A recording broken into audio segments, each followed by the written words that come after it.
Yeah, so you know that since last 1.5 year, COVID is going on, and there are so many patients, and there are so many COVID cases who are approaching the homeopaths. It's another part that allopaths or allied science people are not have that much faith on, on homeopathic medicine. But still, the patient who are getting a very good result, the patient who having a very good, experience with the homeopathic remedies, they are getting a very good results, and we are getting the patients from all over the globe, or we can say all over the India. So this is one of the most, good case who taught me a very good results, and he taught me something very interesting for this. So this is a case from Telangana, and this is a case from Telangana, and he was a male patient of 30 years old, and he was admitted in Karimnagar. Basically, he's from Maharashtra, from the Chalisgaon, and he was working there in some company, and suddenly he developed some few symptoms of, some respiratory complaints like cough, like breathlessness, and then he diagnosed with the COVID. Okay, so he was admitted in hospital, and I just got the video of that patient, and at that time he was complaining about the severe cough and the breathlessness. So he was continuously on coughing, and whenever he used to trying to lie down in ICU, he was not able to lie down, and on lying down, he had developed again the cough. So even while talking anything, he developed the cough. So that's why he was all the time he was sitting erect, because if you go to the, and prop down position, he was getting breathlessness, and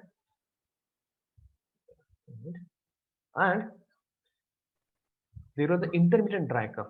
Okay, the dry cough also aggravates on slightest exertion. That dry cough was also, aggravates on talking and on changing position. If he's trying to change his position from left to right, the curve develops. If you're trying to change position from right to left, then the curve develops. But one of the most important point, as per his age, he was a young guy. He was a very young boy, and along with along with,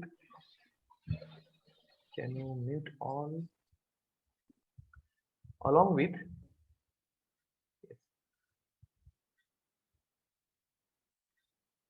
along with his, There is some screen coming up on your, like, I'm not okay, sure if it is only for me. This is written, please move this window away from shared application. trying to,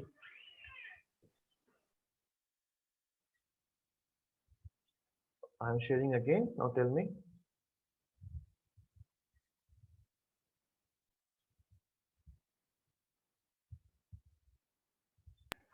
Now it's okay.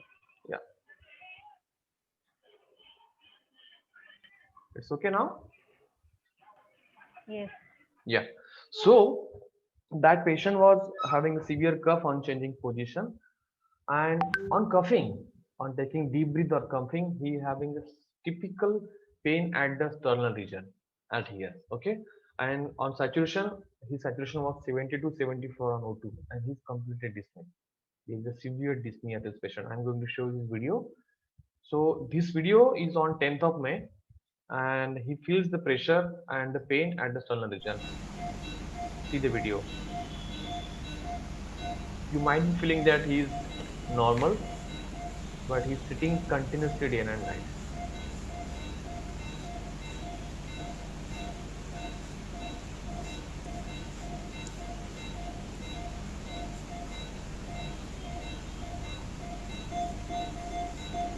He's a young guy, and he's showing that please show the, pulse oximeter to doctor also. So on examination, or we can say on investigation, his score was 17. Though he's looking so normal to us, but his score was 17 out of 25. So if you try to understand all over the lungs, all over the lobes, on the right lobe, upper lobe, right and the left lung, all the lungs areas was covered by the infection. Other than this, his rapid test was positive. So they didn't go for, RT-PCR. So they directly go for HRCT, and HRCT score was 17. Into the investigation of blood reports, like D-dimer was also high, and LDH was 421. Okay.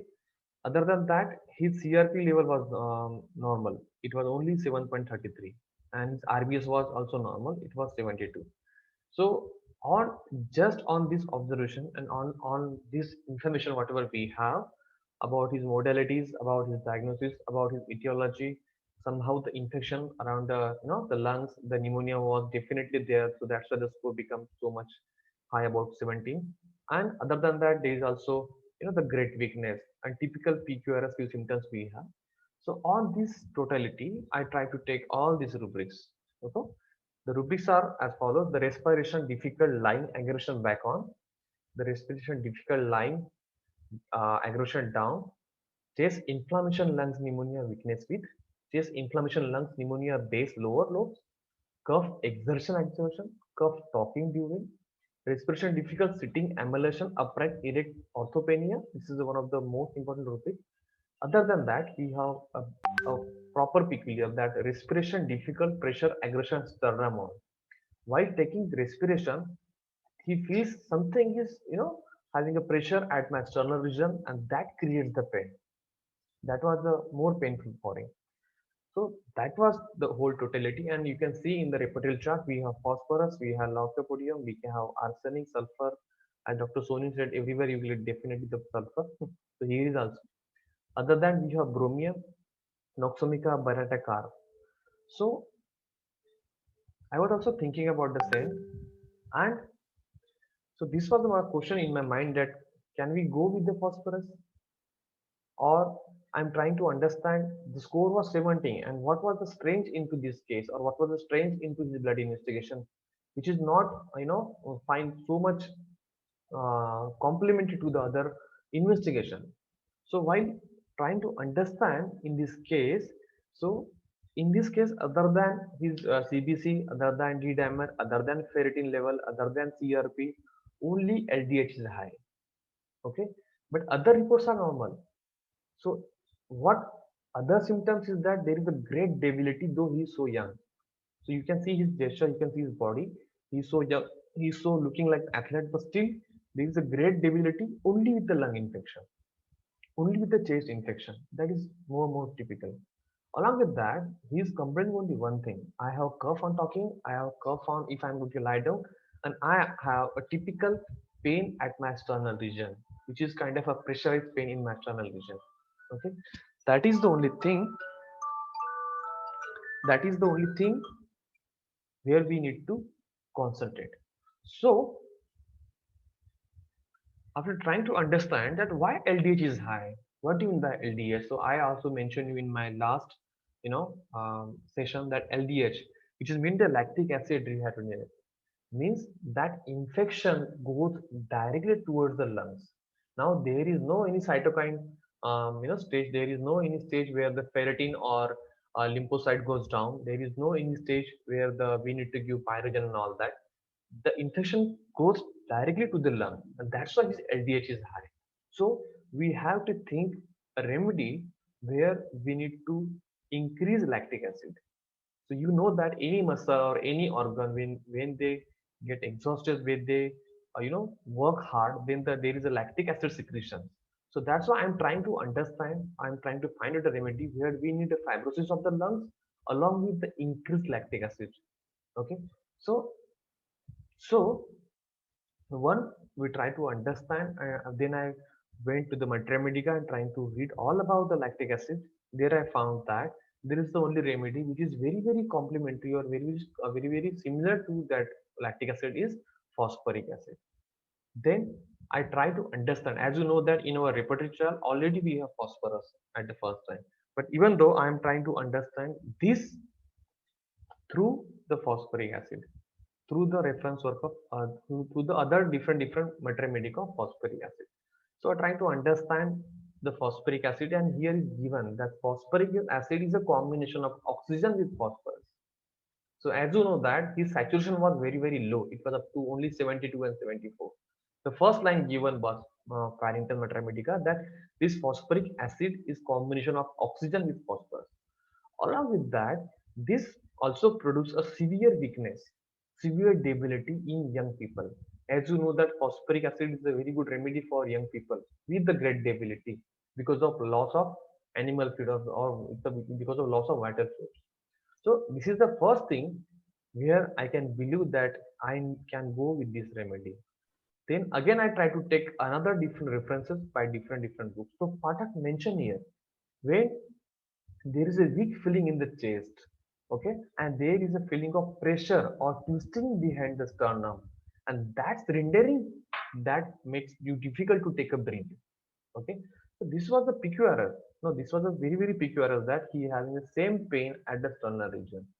One important point also I'm going to mention here that phosphoric acid is also complementary to China. Okay, I will give why this is how this China is also important in our post-COVID cases.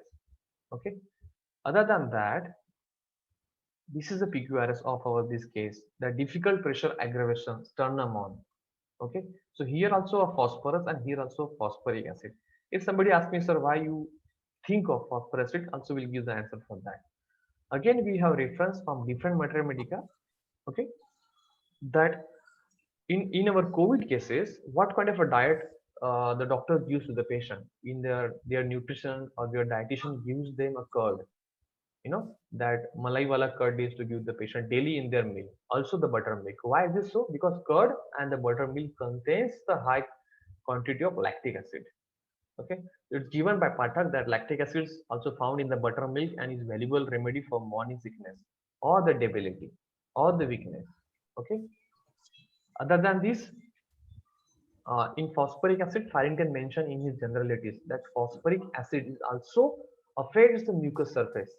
Affects the mucous surface. We have to remember it particularly in a chest affection. See now, this phosphoric acid,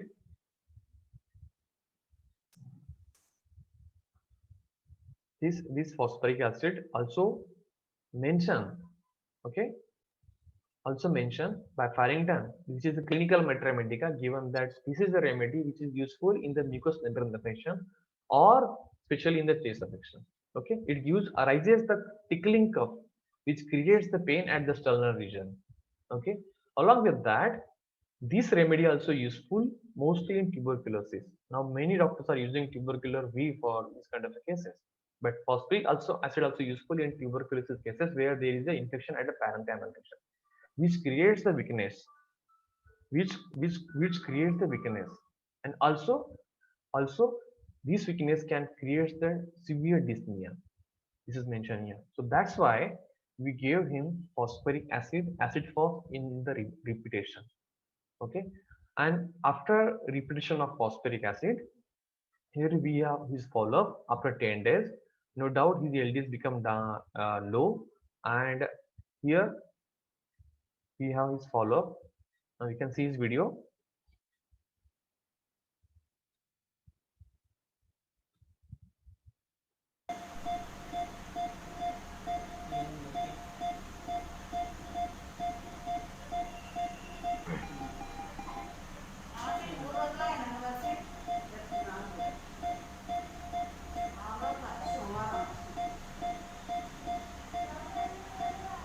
And his saturation developed up to 90 to 90, and he's doing well. And now, as of this 29th of May, he's absolutely discharged from the hospital. He is at native place at Chalisgaon. From the Chalisgaon, he has his own village. He's there and he's doing well. Still, he having kind of a weakness and little bit cough on walking, but he has no need to go with the oxygen. Okay, so what is the learning from this case? What is the the lesson from this case? So though you have a phosphorus in your reported chart, but also we have to give importance to the investigation, which is quite strange. Now, if you're trying to understand the COVID cases, okay, there are increased LDH along with the D-dimer and along with the ferritin level.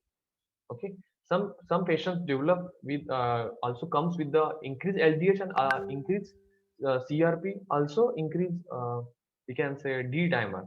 So here there is the infection stage of at the blood level was gone. Now there is only secondary infection only up to the lungs. So that's why we are giving more importance to the LDH and the lactic acid. So the lactic acid is also compare our complementary remedies phosphoric acid. When we compare phosphoric acid, we have the exact the totality or the indication of the patient with the Matra Medica. So what it means, we have to rely, we have to depend only on Matra Medica. We just cannot go always with the repertory chart, or we cannot go always with the repertory. This is the a good listening for me. This was a good lesson for me to go with the Matra Medica always. Definitely we can go also with the polarity, as Dr. Soni told you. This was the short case of COVID-19, and I think this is the end of my case. If you have any question, if you have any doubt or anything you want to ask, you can ask me. Yeah, you can unmute yourself or you can ask. Okay, or you can also put in chat box. Is it okay?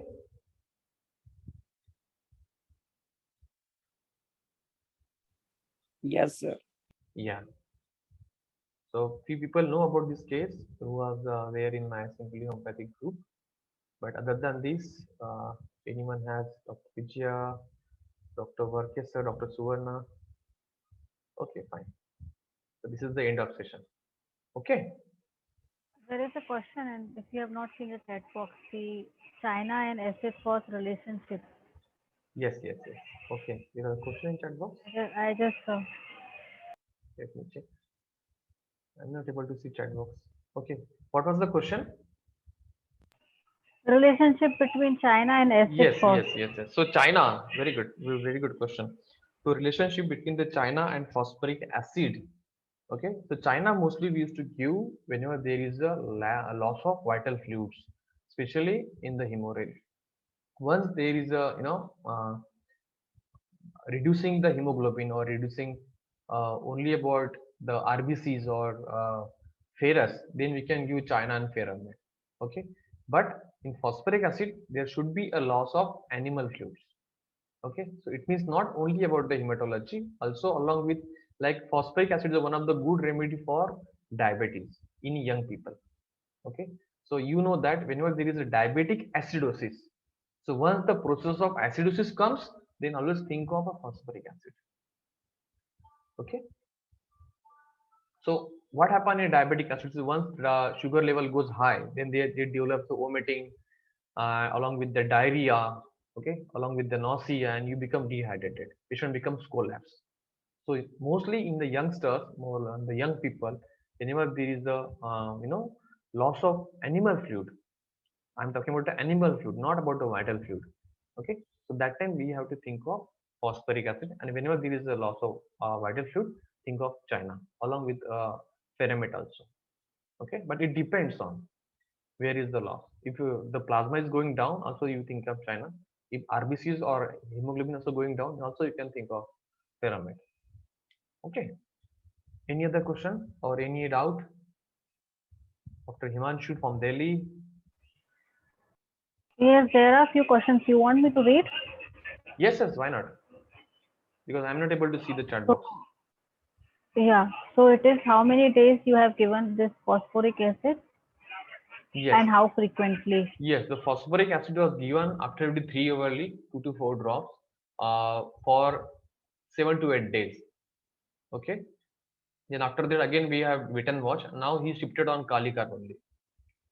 So why Kalika? You can go and treat the Pathak after any kind of a chest infection, or whenever there is a pneumonia. After the pneumonia, if there is a chest pain, you can go with the Kalikar. Along with that, Kalikar also helps to increase the strength of alveoli, because Kalikar also having a very good action in all kinds of interstitial lung diseases or interstitial infections, kind of a infection to the alveoli or infection to the arterioles. It improves the well.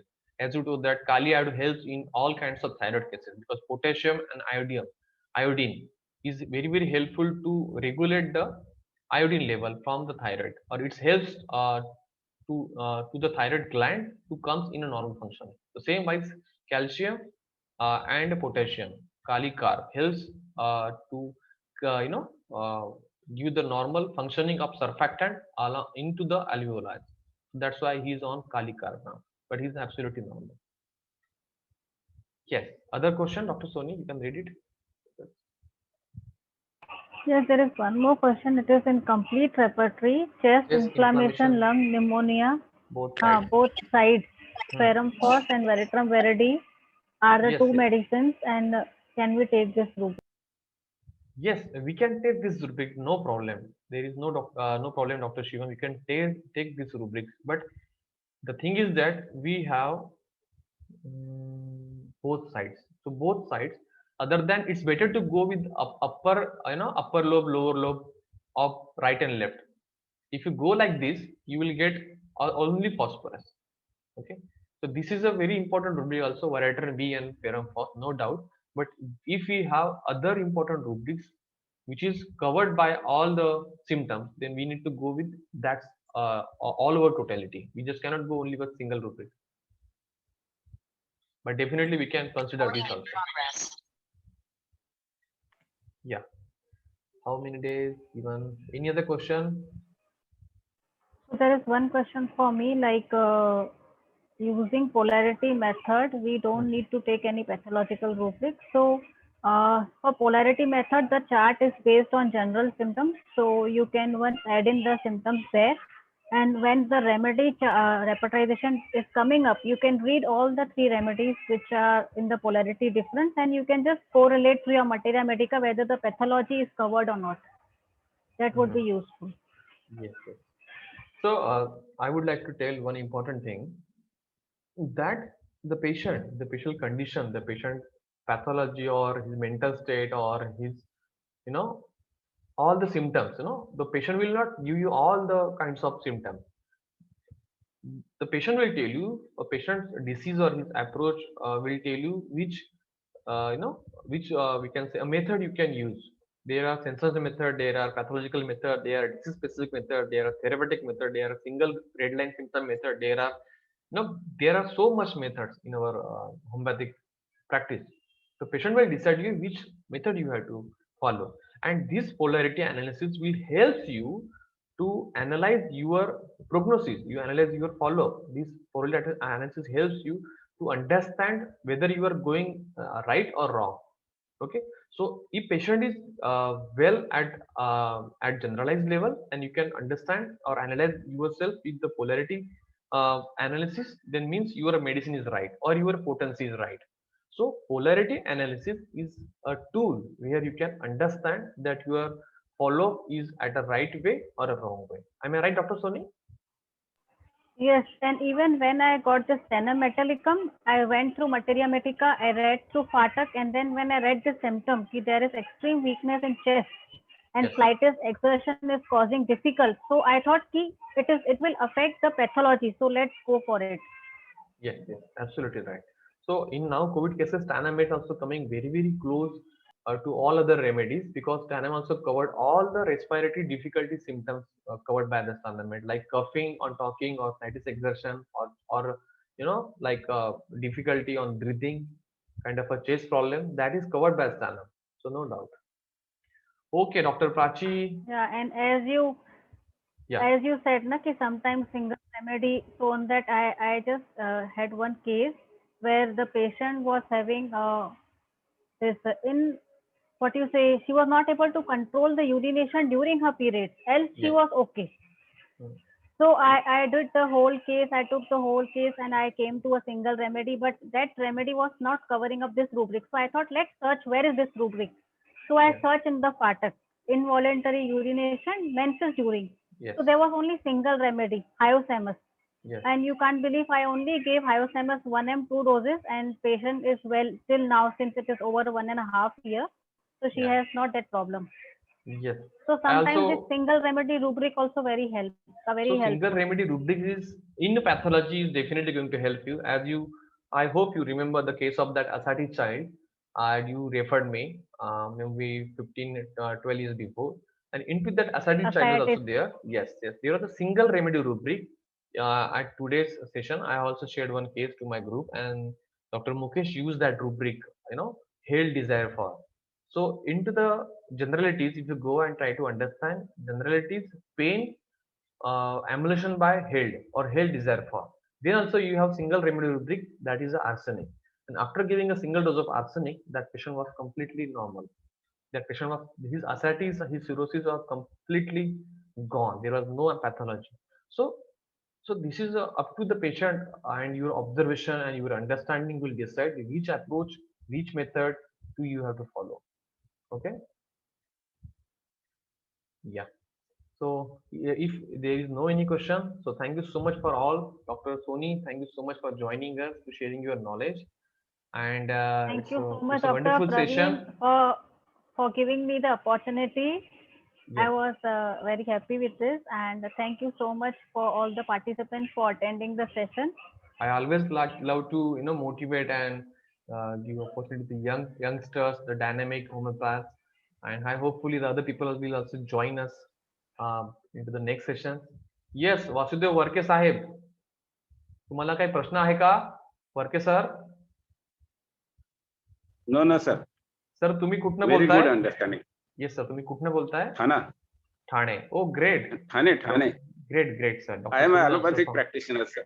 Okay, great sir. It's our pleasure to have you with us, and you are so sincere attending our session. So thank you so much, sir, for joining us, and I would like to take Thank you. some Thank help you. from you also in few cases. So thank you so much. So this is the Sure. end of session, I Thank you. think. Yeah. So thank you so much for joining. Dr. Sarita, Dr. Aditi, Dr.